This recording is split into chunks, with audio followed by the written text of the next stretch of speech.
we go live to the Kennedy Space Center for a look back. Joining us live at 5 News Center 7's Mark Ludner. Mark? Denise, I was among the horde of journalists who descended on this Kennedy Space Center in the hours after the Challenger disaster. Never have I seen so many ordinarily crass, cynical newsmen so shaken by an event. To come here on that day in January and to call what had happened a story seemed in itself sort of grotesque. T-minus 10, 9, 8, 7, 6. We have main engine start. 4, 3, 2, 1, and liftoff. Liftoff of the 25th Space Shuttle mission, and it has cleared the tower. Call it a story, call it an event.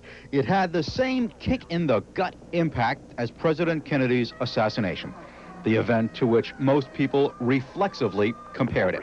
Challenger, go at throttle up. Challenger, go at throttle up.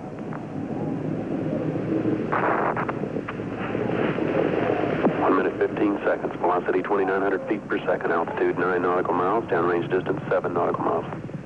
Tens of thousands of people here in Central Florida saw the explosion with their naked eyes.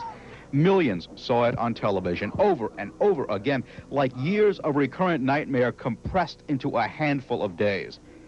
After the mourning ended, the Challenger story stayed alive, reverberating months after the signs of tribute had come down and the effects on our children had been thoroughly discussed. After the search for the bodies of the 7 astronauts came the search for the cause of the explosion.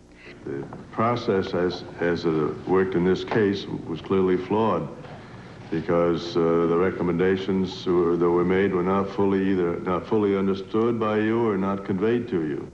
After the horrible loss of life came the terrible loss of faith in NASA, the only government agency which had consistently given us anything to cheer about. We lost a teacher, Christa McAuliffe, but we learned many lessons. Lessons in our technological fallibility and our bureaucratic frailty. Learned, too, that space flight is not yet routine, that it still demands a daring and pioneering spirit, what some people call the right stuff.